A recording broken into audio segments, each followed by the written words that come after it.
pandemic threw a wrench in our day-to-day lives, impacting everything from school, work, and even recreation. One of the things that many folks lost access to was their fitness routine. Gyms and studios were shut down for the majority of the last 15 months, forcing both trainers and the average gym goer to find an alternative.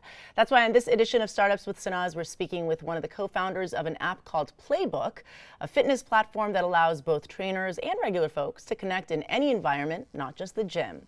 Playbook's co-founder and CEO Jeff Crahell joins us now to talk more about the app. Jeff, thanks so much for joining us today. Thank you for having me. Of course.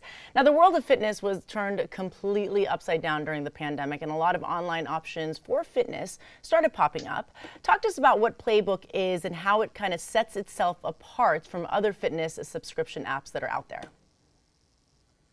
Yeah, so, Playbook really started with a focus. We started about 5 years ago, so we've been thinking about this thesis long before the pandemic, and I think the pandemic helped highlight what we're doing. So Playbook's focus is really on the trainer. We call them the creator because we do work with athletes and different modalities in fitness and athletics. But we have a heavy focus on building, we're a mobile marketplace, and then we have a heavy focus on building technology and services for the instructors, the trainers, the athletes, so they can easily create content and then they can build a business on top of our platform. So our thesis or our big belief is we're very bullish on the creator and then helping the creator to connect closer with the consumer. That's amazing. I was going through the app. That's what we're showing our viewers right now, the website actually. And it says, quote, the app empowers all creators to build and grow their own subscription business. Talk to us about how that works. Does the user, if I download the app, do I pay? Do the trainers and coaches pay? Do we pay Playbook? Do I pay the coaches? What's the pay structure like in all of this? Yeah, so we think a lot about all of our decisions are how do we help the instructor make the most money. And we really have, under the hood, we have two payment models. One is it's very important that the instructor can own their economics and have transparency on who their community and subscribers are. So there's basically two payment pathways. If they bring in the customer through their experience, they lock in certain economics. And then if we bring in customers, think of it like a Spotify or Netflix, the customer joins a pool, and then we pay out the customer's economics to the creator depending on how much time they spend watching their content. So for a rough example, if the consumer pays our platform $10, then we split up that $10 amongst all the creators that they consume. And then the creator can also earn money from, that's the predominant way the creators earn money is from the traffic they bring to the platform, the subscribers they bring in. So a lot of fitness apps, yep. Oh, sorry, go ahead.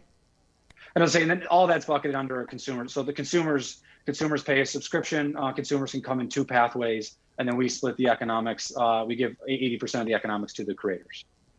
So what I was going to say is a lot of these fitness apps are very user focused, but what your app is, not that you're necessarily not focusing on the user, but you guys are providing a platform for fitness instructors and people and creators, as you call them, to kind of develop their own brand. Am I right? That's right. It's really always been about the instructor, right? So even you think back to like the 70s and 80s of Cindy Crawford and Jane Fonda, the consumer's always connected with the instructor, whether, it used to be a VHS tape or then a DVD. Today it's via mobile application. So it's how do we really think about how do we bring the instructor as close as possible to the consumer. And we think by unlocking the instructor, so to speak, to be their own boss, to create the content that they want, and use technology to bridge the consumer. We're ultimately going to create the best consumer experience. So it's the overwhelming, our focus is almost entirely on the instructor, but we believe that by empowering the instructor, we'll ultimately give the consumer the best experience.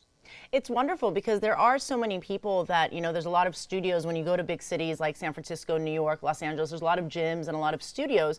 And when these studios shut down during the pandemic, I know you guys have been around for about 5 years, but the pandemic really did highlight it because a lot of these studios shut down and the instructors at these fitness studios, they have the people that would go to their classes, but then a lot of these classes, you can't really, it's like, how do you reach out to your clients? They were coming to the studio for the studio, maybe not necessarily for the instructor, but then the instructors there, the coaches there, are out of an income. So this kind of bridges that gap that was created during this pandemic, where if, let's say I was teaching at a bar studio and the studio shuts down, I'm still able to continue building or even create a brand outside of that studio and kind of bring in my followers that way through Playbook, right? That's exactly right. There for a large segment of the instructors in the market, it's they maybe weren't thinking as much about digital, and then COVID accelerated that. But there was also a large segment of we call them creators who were thinking a lot. We're thinking a lot about this. So COVID definitely not unlocked, but COVID made this a mandate for a lot of creators. So it was great that we were a solution in place for them. So I'll kind of stop there with the question, but there was certainly a large segment of users who were more studio focused, where Playbook was a great outlet for them. Now, if I download the app, does my subscription only give me access to, let's say, one coach or a limited number of coaches, or can I access all the coaches that are on the platform? You can access every coach on the platform. So we wanted to give the consumer a great experience. We want to give consumers to have access to all the creators and modalities, and by doing that, they're gonna stay with us longer. And then the creator, as I mentioned, those two business models, the creator earns money from the customers they bring, and they lock in their subscribers. Then if we bring the customer in, it's like a Spotify or Netflix model. Under both circumstances, the consumer has access to all the creators in the platform. Now, the app, Playbook, provides obviously so many workouts we're seeing on the screen, unlimited access to 20,000 plus workouts. There's definitely not a shortage of workouts. But a lot of people may not necessarily feel comfortable going to the gym to access equipment because of COVID. And I was seeing some options, some of the coaches in the videos that we were just showing, they were doing some body workouts and options. Are there a lot of those options on the app for people who don't have access to super heavy weights or machinery that, unless they go to a gym, they would access? Yes, we work with a lot of creators who have content in the gym. So we have hundreds of instructors on our platform, and we have CrossFit, we have bodybuilding, we have a lot of celebrity trainers, yoga, Pilates. So there's content for everyone, every modality, and some of the world's highest earning instructors on our platform.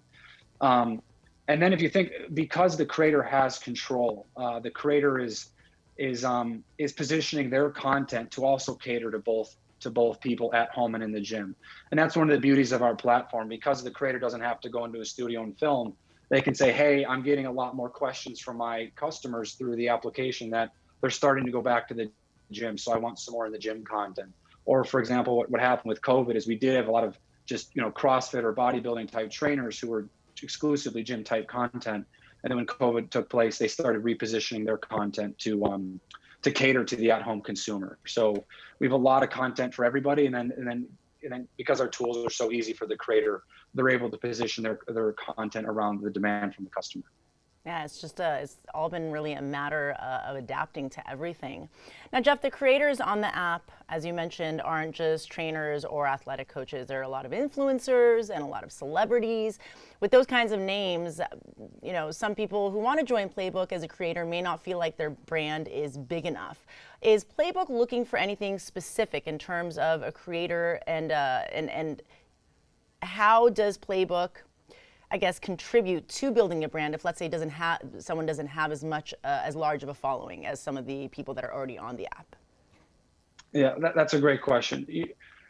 Some of our biggest performers, so to speak, have been people with very small, social media audiences or Instagram audiences. And what they started doing, even with having a couple of thousand people who followed them on Instagram, for example, they just had a tight-knit community. So we look for creators who have some community. It might be a community from a brick and mortar studio, it might be a community from their in person. Obviously a social community is a very easy thing. And then we look for some experience a very basic experience with content creation. Are they able to upload content? Are they thinking about uploading content on like a YouTube or Instagram? So the bar is we look for community, and we look for some skills with content creation. And again, some of our favorite stories are the people who've very small distribution, as we call it, and they've built this amazing business on the platform. So we love seeing that. We love empowering those folks. And at the end of the day, what it comes down to are these individuals who are focused on empowering the consumer. So we look at people who are focused, focusing on empowering their community. So that's what we look for. So that you can apply on our website. We have someone who's kind of looking at all the applicants every day, and we're also working to let more and more folks on our platform, and then have better and better training for them. And then on top of, we do give a lot of services for them, especially as they progress on our platform, where if they need help with building their website or thinking about what content to create or to better connect with their community. We have kind of a litany of services for them to support them. Our mission is really to be the most creator-centric company in the world for fitness and wellness creators. So that means giving them great technology and great services to help them to support and grow their business. And Jeff, gyms here, at least in California, are slowly reopening with some capacity limitations. We're going to eventually get to a point where they're going to be reopened, at full capacity. The state is set to reopen June 15th. I know a lot of folks might not want to go back to the gym and be around all the people, especially if some people may not be wearing a mask. How do you plan on maintaining your user base when things do open back up and people do start going back to the gyms? Yeah, again, great question. That kind of goes back to that point I made earlier, where when COVID happened, we had the CrossFit space, the gym-centric creators, we call them. They weren't prepared for my entire audience isn't going to be in the gym anymore. So because our tools are so easy to use, they had to quickly adjust and start creating at-home content, and thinking about how to create content that was relevant for their customers at home. And then as the world opens back up, the creators who've been doing more at home type content, they can quickly adjust and say, hey, I have more, the way our tools work, their consumers can all message them through the app. We get tens of thousands of comments every month. So the consumers are constantly, hey, I'm going back to the gym. Can you create a new gym program? Or, hey, I'd love some more mindfulness content. Can you create that? And that allows the creator to adjust. So we definitely are seeing consumers go back to the gym, and then we're definitely seeing creators offer more and more gym type programming, so to speak. So, I think the flexibility of our tools are well positioned for any environment. I love the business model. I love that if you are a big name, you have another outlet in which to kind of reach your people. And even if you're not, you can develop a brand for yourself. And fitness is so big. It's gotten exponentially larger, and it's pretty much exploded over the last decade or so. So to be able to have access to a platform like this, even if you're not, say, the Hollywood trainer that some people are, it is a nice resource to have. Jeff, one of my favorite questions to ask when I interview a startup is how the startup came to be. This app, launched 5 years ago. Was there a time where you were just at home, kind of thinking about this, and it was just a seed that you kind of planted in your mind, or was there a specific event that took place that led you to kind of want to be a part of starting something like this? Yeah, it's an amalgamation of things that came together. There were some obvious trends. You kind of had a finance background, some obvious trends, but personally, I think the thing that really accelerated this for me mentally was I was starting to do triathlon training, and I was paying my coach a lot of money, and the way he was sending me content wasn't the best experience. It was this old kind of hokey email experience, and I really wanted to see what other great coaches were doing. I wanted to know what great athletes were doing. I also played sports my entire life, so always been very fascinating to say, hey, that person on social media, I'd love to know their regimen. I'd love to know what they're doing. I'd love to be able to connect with them. I'd love to be able to ask them questions. And then, at that time, you could see the proliferation of social media and what that enabled people to do. So we said, why don't we build the best tools for people in fitness and athletics, so they can monetize their content, but also, connect closely with their consumer? Because there's probably a lot of people like us who want to have closer access to those people. So yeah, for us, it felt pretty obvious. And it was something we were passionate about. My partner's he's an avid surfer, and he was taking books to the gym at the time when I met him. And when we were talking about this, we said, all right, we got to put this on mobile and create a great experience and get the best creators out there on a platform that consumers can enjoy. So so yeah, there's a host of factors, and then we started working with some great creators and talking to them about it, and it made sense to them, so we stepped into it. All right, well, I will tell you, as someone who enjoys fitness, I love a resource like this. And as someone who has friends that are in the fitness industry, that are coaches and trainers themselves, knowing that a resource like this exists out there, I'm sure is wonderful for them and the brand that they all, everyone wants to build a brand for themselves in the industry in which they work. And this is obviously a great platform to do that. Jeff, is there anything else you want to leave our viewers with regard to Playbook? No, this is great. I mean, if you check out the app, there's an ability to recommend your favorite creators. So we're always trying to make sure we're adding the relevant folks that everyone wants to see. So we love getting feedback, and yeah, there's a lot of exciting things and a lot of exciting creators coming to the platform. So I appreciate it, and thank you so much for your time. Yeah, of course. It's an app called Playbook, Playbook. You can download the app. You can also check out their website, playbookapp.io. Well, Jeff, we want to take just a second just to say thank you so much for joining us, and thank you for providing a resource like Playbook and keeping everyone around the country and around the world healthy. Thanks so much for joining us. Yeah, thanks for having me. Of course.